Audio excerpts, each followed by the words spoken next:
শুভেচ্ছা,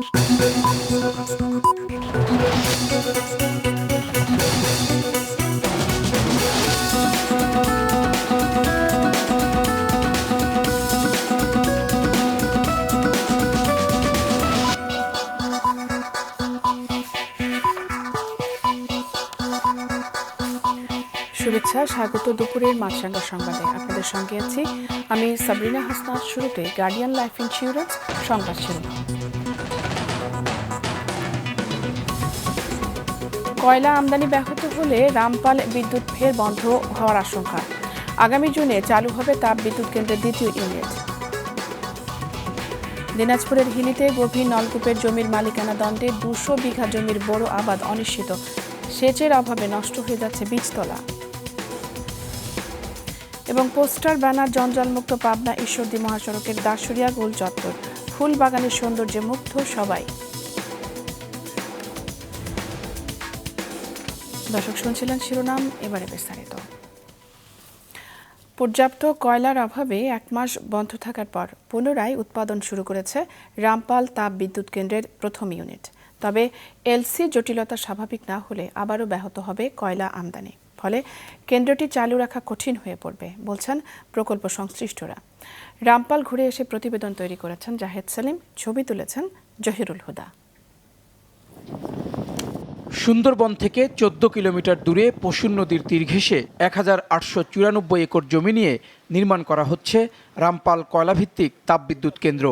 এটি বাংলাদেশের পরিবেশ ইস্যুতে বহুল আলোচিত ও সমালোচিত।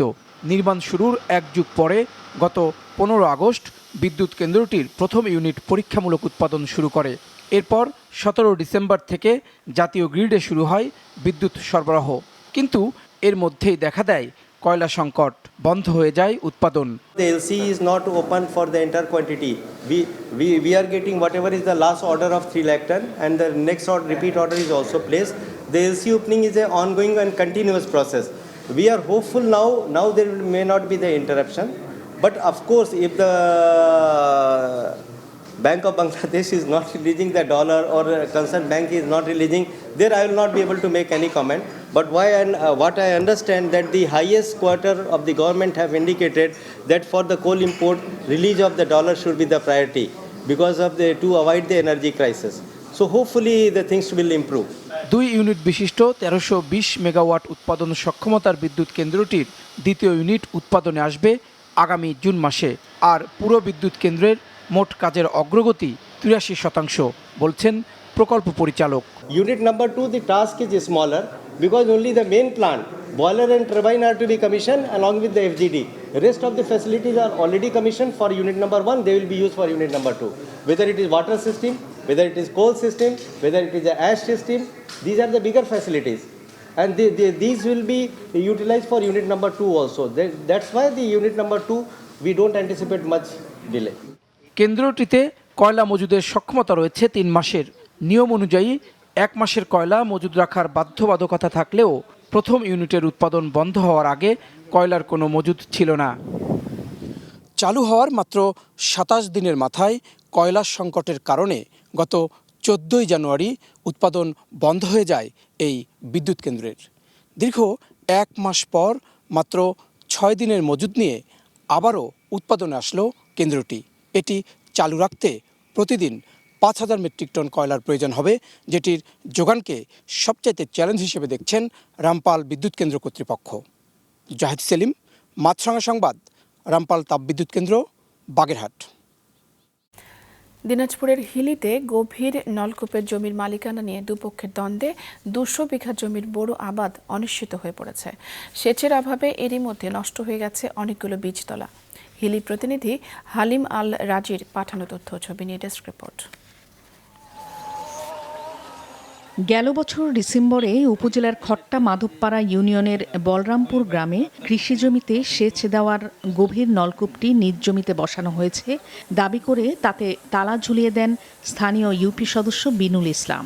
আমাদের ফাইলপত্র উনি দেখতে চাচ্ছে না। এতে চলতি মৌসুমে সেখানকার ২০০ বিঘা জমিতে বোরো আবাদ অনিশ্চিত হয়ে পড়েছে। বীজতলা তৈরি করেও সেচ দিতে পারছেন না কৃষকরা। তাদের দাবি, ওয়ারিশ সূত্রে প্রাপ্ত জমিতে নলকূপ বসিয়েছেন তারা। এই দ্বীপে তালা মারার কারণে আমরা সেই সংযোগ পাচ্ছি না, আমাদের জমিতে পানি পাচ্ছি না। আমাদের জমি আমরা রোপণ করতে পারতেছি না। আমাদের কৃষকের মধ্যে অনেক হতাশা শুরু হয়ে গেছে। বীজতলা মানে নষ্ট হচ্ছে, তারপরে সেচের যে একটা মৌসুম, বড় মৌসুমে, এই মৌসুমটা কিন্তু পার হয়ে যাচ্ছে। অনেক সমস্যার মধ্যে আমরা পড়তেছি, তাই এই অতি তাড়াতাড়ি তালা খোলার ব্যবস্থা এবং সুবিচার চাই। তো এই অন্যায়ভাবে অবিচার করে এতগুলো মানুষের পেটে লাথি মারা, এটা বিরাট অন্যায় আমি মনে করি। এখনই আমাদের এই মৌসুম ইরিগাড়ার অনেক মাঠে শুরু হয়ে গেছে, আমাদের এটা ফাঁকা পড়ে আছে, আমরাই তো হতাশ এখন গুড়ারছেরা। তবে অভিযুক্ত ইউপি সদস্যের দাবি নলকূপটি তার নিয়ন্ত্রণে থাকলেও সময় মতো কৃষকদের জমিতে পানি দেয়া হচ্ছে। আমার জায়গাতে ডিপ থাকায় আমি তালা লাগাইছি এবং গ্রাউন্ড সবার ভীষণ রাখার জন্য ওরা চাবি নিয়ে আসলে আমিও চাবি দিয়ে ভীষণ আমি বাঁচাচ্ছি, যেহেতু খেত বাঁচাতে হবে আগে, যেহেতু বিচার অধীন আছে। সমস্যা সমাধানে প্রয়োজনীয় ব্যবস্থা নেওয়ার আশ্বাস দিয়েছেন উপজেলা নির্বাহী কর্মকর্তা। স্থানীয় পর্যায়ে কৃষকদেরকে এই সেচ মৌসুমে সেচের জন্য প্রয়োজনীয় যে সকল সহায়তা দেওয়ার দরকার হয়, প্রয়োজনীয় দূরবর্তী গভীর নলকূপ থেকে পানি আনায়ন বা স্থানীয়ভাবে প্রযুক্তি ব্যবহার করে তাদের মাঠগুলোতে সেচের জন্য যা যা সহায়তা করার প্রয়োজন হয় আমরা সেটি অবশ্যই করব এবং সবাই আমরা সর্বোচ্চ গুরুত্ব দিচ্ছি সেই বিরোধটি যেন দ্রুততম সময়ের মধ্যে নিষ্পত্তি করা যায়। 1982 সাল থেকে উপজেলার বলরামপুর গ্রামের কৃষকরা সমিতির মাধ্যমে বিএডিসির কাছ থেকে গভীর নলকূপ নিয়ে 200 বিঘা জমিতে বোরো ধান সহ বিভিন্ন ফসল চাষাবাদ করে আসছিলেন। মাছরাঙা নিউজ ডেস্ক। যেখানে একসময় ছিল বিলবোর্ড আর পোস্টার সহ নানা জঞ্জালে আচ্ছাদিত অবৈধ স্থাপনা, ছিল ময়লা আবর্জনার দূষণ, এখন সেখানেই ফুটছে নানা বর্ণের ফুল, ছড়াচ্ছে সুবাস। এভাবে দৃষ্টিনন্দন বাগান সৃজনে বদলে গেছে পাবনার উত্তর ও দক্ষিণবঙ্গের মিলনস্থল দাসুরিয়া মোড়। রাতুল ইসলাম সুমনের ক্যামেরায় উৎপল মির্জার রিপোর্ট।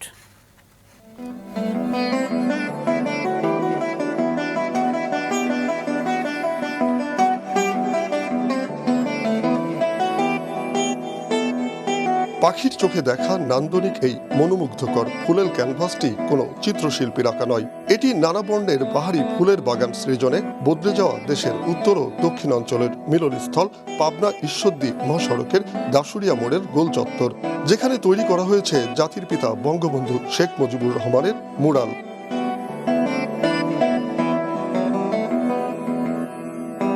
ফুলগুলি যেন কথা, পাতাগুলি যেন চারিদিকে তার পুঞ্জিত নীরবতা, এ যেন ফাগুনের আগুন ঝরা সৌন্দর্যের এক নতুন মাত্রা।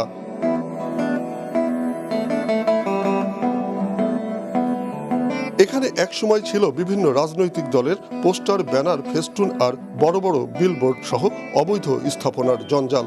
আবর্জনা দূষণে দুর্গন্ধ ছড়ানো সেই দাসুরিয়া মোড়ের পাশাপাশি 3টি গোল চত্বর এখন ছড়াচ্ছে ফুলের সুবাস। এই গোল চত্বরটা আগে ছিল অনেক নোংরা, পলিথিনের ভাগাড়ের মতো, ময়লার ভাগাড়ের মতোই ছিল। এখন ফুল ইটি লাগানোর পরে এটা খুব সৌন্দর্য হয়েছে। ফুলের গাছগুলো লাগাইছে বা এখানে অনেক উন্নয়নমূলক কাজ এখন যে ফুল গাছের জন্য এই জায়গাটা অনেক সৌন্দর্য লাগছে। খুব খারাপ নোংরা ছিল, এখন পরিবেশটা খুব ভালো আছে, সুন্দর আছে। সম্প্রতি সড়ক ও জনপদ বিভাগ এসব গোল চত্বর থেকে অবাঞ্ছিত জঞ্জাল পরিষ্কার করে তৈরি করেছে ফুলের বাগান, যা কিনা মুগ্ধ করছে পথচারী সহ দর্শনার্থীদের। অনেক সৌন্দর্য, এটা মানুষজন উপভোগ করতে পারে, অনেক দূর দূরান্ত থেকে মানুষ আসে। বৃষ্টির পানি এবং নোংরা আবর্জনা ভেসে যাচ্ছে, সেখানে ফুলের সুঘ্রাণ ছড়ানো বাগান দেখলে তো কত সুন্দর লাগবে। এ বিভাগের মতে জরাকীর্ণ এ মোড়ের উদ্ধারকৃত এসব জমির পুনর্দখল রোধে নেওয়া হয়েছে এ উদ্যোগ। এখানে জানেন যে এখানে বিলবোর্ড, ফেস্টুন, ব্যানার ইত্যাদি দ্বারা এখানে দখল করা ছিল। তারপরে এখানে একটা গার্বেজ ছিল, যার কারণে এখানে পানি জমে রোডগুলো নষ্ট হয়ে যেত। তো এখানে বাগান করা হয়েছে, মূলত ওই জায়গাটা আমাদের দখলে চলে আসলো, সৌন্দর্য বৃদ্ধি পেল এবং জনগণের কষ্ট লাঘব হলো। সংশ্লিষ্ট দপ্তরের কর্মকর্তাদের মতে সড়ক বিভাগ জেলার বিভিন্ন মহাসড়ক থেকে প্রায় 300 কোটি টাকার জমি উদ্ধার করে সেখানেও এভাবেই সৃজন করছে ফুলের বাগান। উৎপল মির্জা, মাছরাঙা সংবাদ, পাবনা। উৎসবমুখর পরিবেশে পাবনায় অনুষ্ঠিত হল স্কয়ার কিন্ডারগার্টেন স্কুল অ্যান্ড কলেজের বার্ষিক সাংস্কৃতিক অনুষ্ঠান। সকালে স্কুল ক্যাম্পাসে আয়োজিত অনুষ্ঠানের শুরুতে স্কুলের ব্যবস্থাপনা কমিটির সভাপতি এবং স্কয়ার গ্রুপের পরিচালক অঞ্জন চৌধুরী এই স্কুল থেকে 2022 সালের এসএসসি পরীক্ষায় রাজশাহী শিক্ষা বোর্ডের মেধা তালিকায় 4র্থ স্থান অধিকারী কৃতি শিক্ষার্থী নুরুল মাহিদকে সম্বর্ধিত করেন। পরে তিনি স্কুলের 1.5 শতাধিক শিক্ষার্থীর অংশগ্রহণে নাচ, গান, নাটিকা সহ নানা আয়োজনে সাজানো মনোমুগ্ধকর অনুষ্ঠান উপভোগ করেন। স্কুলের অধ্যক্ষ খতিব শাহনাজ সুলতানার সার্বিক তত্ত্বাবধানে আয়োজিত অনুষ্ঠানটি আরও উপভোগ করেন জেলা পরিষদের চেয়ারম্যান আব্দুর রহিম পাকন, প্রধান নির্বাহী কর্মকর্তা কাজী আতিয়া রহমান, অতিরিক্ত জেলা জজ ইশরাত জাহান মুন্নি, জেলা মুক্তিযোদ্ধা সংসদের সাবেক কমান্ডার হাবিবুর রহমান হাবিব, পাবনা পৌরসভার সাবেক mayor Kamrul Hasan Mintu, Pabna chamber of commerce and ইন্ডাস্ট্রির সভাপতি সাইফুল আলম স্বপন চৌধুরী, সিনিয়র সহ সভাপতি আলী মুর্তজা বিশ্বাস সনি, জেলা ট্রাক ও ট্যাঙ্ক লরি মালিক সমিতির সভাপতি শামসুর রহমান মানিক, জেলা যুবলীগের যুগ্ম আহ্বায়ক শিবলি সাদিক এবং অন্নদা গোবিন্দ পাবলিক লাইব্রেরির মহাসচিব আব্দুল মতিন খান সহ স্থানীয় বিশিষ্টজনেরা। পরে স্কুলের মেধাবী শিক্ষার্থীদের মধ্যে পুরস্কার বিতরণ করা হয়। এই স্কুল থেকে 2022 সালের এসএসসি ও এইচএসসি পরীক্ষায় 100% শিক্ষার্থী জিপিএ 5 পেয়ে উত্তীর্ণ হয়েছে। ভূ রাজনীতিতে ক্রমশ গুরুত্বপূর্ণ হয়ে উঠছে বাংলাদেশ। নিজস্ব সক্ষমতা আরও বাড়াতে না পারলে টিকে থাকা কঠিন হয়ে পড়বে বলে মন্তব্য করেছেন দেশের কূটনীতিক এবং ভূ রাজনীতি বিশ্লেষকরা। রাজধানীর বনানীতে এডিটর্স গিল্ড আয়োজিত বাংলাদেশের ভূ রাজনীতি শীর্ষক গোলটেবিল আলোচনায় অংশ নিয়ে দেশের বরেণ্য কূটনীতিক এবং পররাষ্ট্রনীতি বিশ্লেষকরা এসব কথা বলেন। একসময় ভূ রাজনীতিতে বাংলাদেশের গুরুত্ব না থাকলেও এখন সবার আগ্রহ তৈরি হয়েছে মন্তব্য করে আলোচকরা বলেন, অবশ্যই কূটনীতিকদের আরও দক্ষ হতে হবে। আলোচনায় রাশিয়া ইউক্রেন যুদ্ধ, চীন ভারত মনস্তাত্ত্বিক দ্বন্দ্ব, ভারতের সঙ্গে ব্যবসায়িক সম্পর্ক, আসন্ন জাতীয় নির্বাচন সহ নানা বিষয় উঠে আসে। কূটনীতিকরা বলেন, বাংলাদেশ সবার সাথে বাস্তবতা এবং দক্ষতার সাথে বন্ধুত্ব রক্ষা করে আসছে।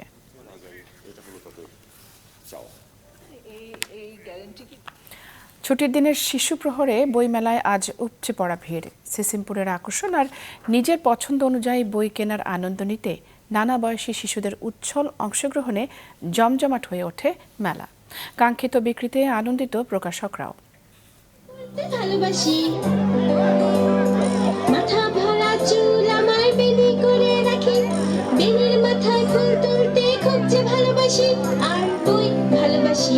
বইমেলায় শিশু প্রহর মানেই ভরপুর আনন্দ আর উৎসব। বইয়ের স্বপ্নময় রাজ্যে এদিন আরও থাকে সিসিমপুরের প্রিয় চরিত্রদের সাথে সরাসরি উৎসবে মেতে ওঠার দুর্লভ সুযোগ। শিশুদের বইমুখী করার এই উদ্যোগ শিশু, অভিভাবক সবারই পছন্দ। বাবা কাঁধে ওঠে সিসিমপুর দেখছি। আমি ছোটবেলায় অনেক সিসিমপুর দেখতাম, এখন আমার অনেক ভালো লাগে। আমি প্রতি শুক্রবার শনিবার বাচ্চাদেরকে নিয়ে আসি এই শুধু সিসিমপুর উপলব্ধি করার জন্য। হালুম টুকটুকির দর্শন শেষে চলে বই কেনা পর্ব। হাসির গল্প, খুশির গল্প, বিজ্ঞানের বিস্ময় কিংবা রূপকথার বর্ণিল জগৎ। নিজ পছন্দ আর ইচ্ছে অনুযায়ী বই কিনতে পেরে আনন্দিত শিশুরা। আমি সিন্ডারেলা বই কিনছি, এখন আমি রূপকথার বই কিনবেন, ভূতের বই কিনবো। গোপাল ভাই বইটা অনেক মজা, আমি ওই বইটা কিনবো। আমি প্রতিদাতে গল্প পড়ি না, প্রতিদাতে গল্প বলে আমার ঘুম আসে।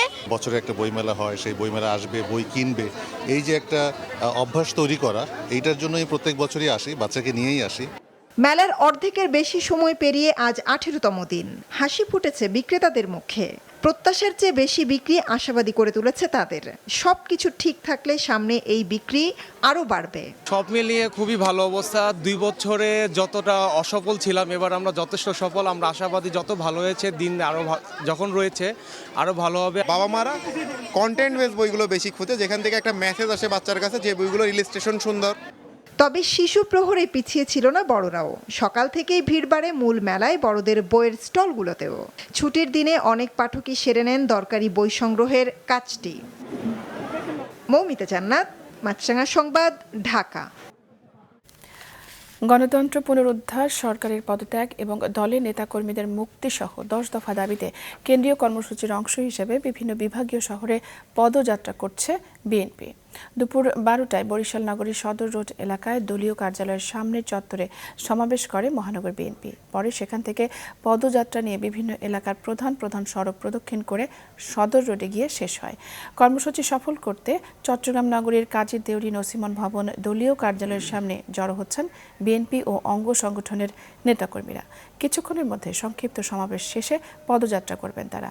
সিলেট নগরীর আলিয়া মাদ্রাসা এলাকা থেকে কর্মসূচি শুরু করবে মহানগর বিএনপি। এদিকে বিভাগীয় শহরগুলোতে মানববন্ধন, পদযাত্রা এবং সমাবেশের আয়োজন করেছে মহানগর আওয়ামী লীগও। এবারের এইচএসসি পরীক্ষায় পায়ে লিখে সাভারের সোনিয়া ভালো রেজাল্ট করে সবাইকে অবাক করে দিয়েছে।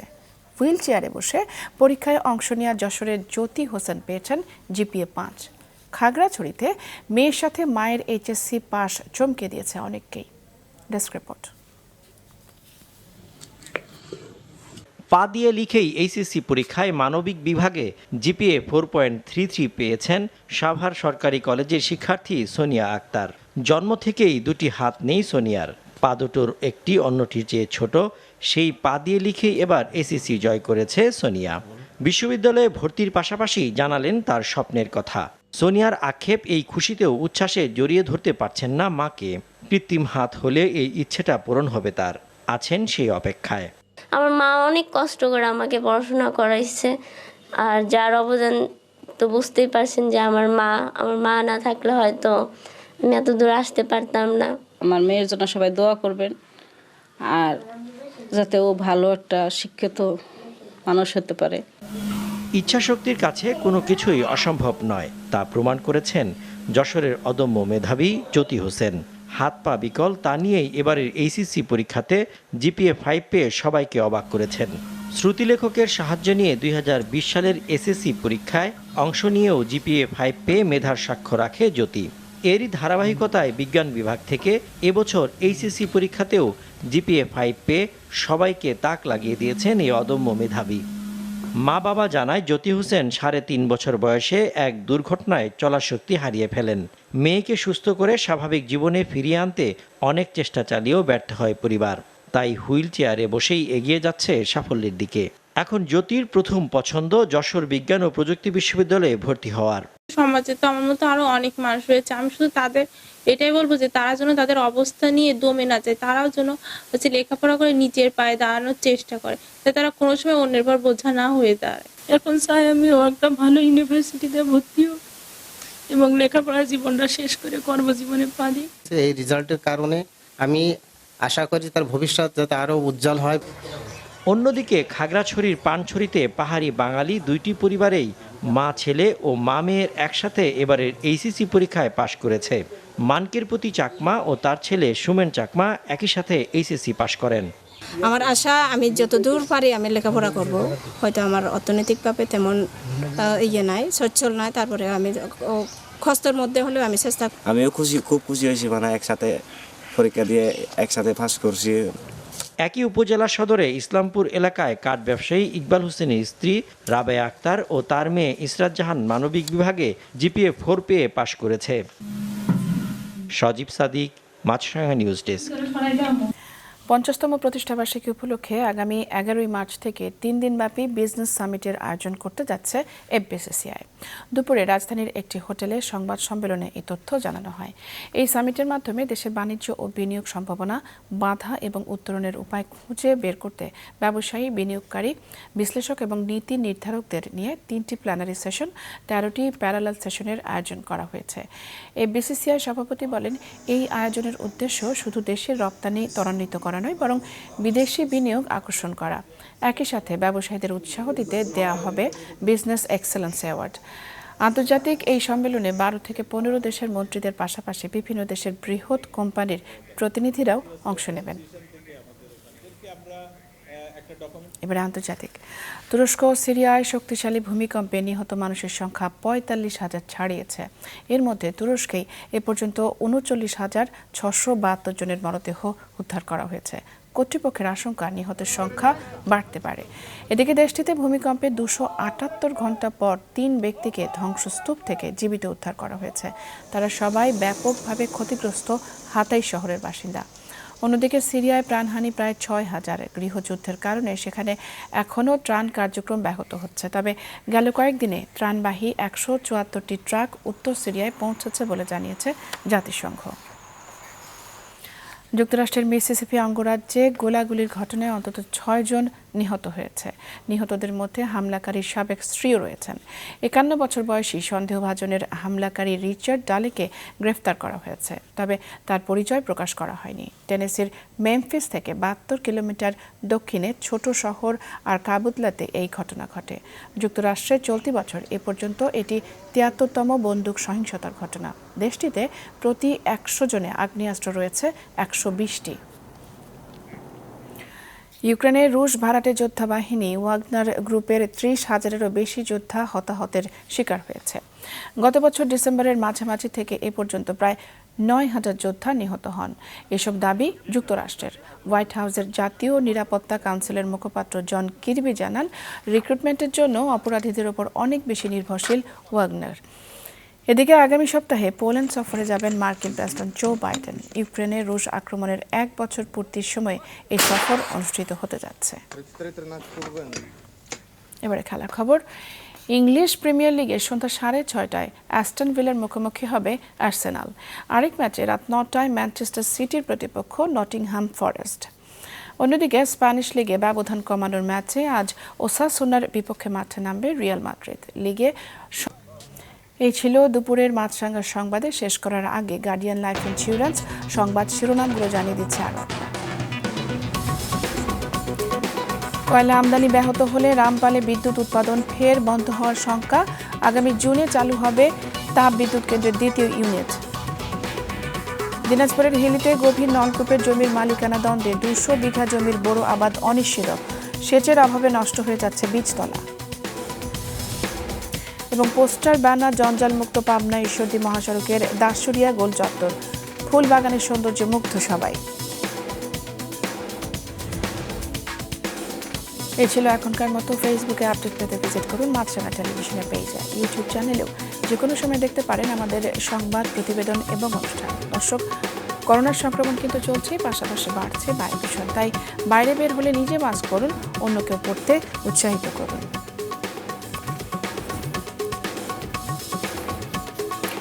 আমাদের পরবর্তী সংবাদ বিকেল 5টায় দেখার আমন্ত্রণ রয়েছে।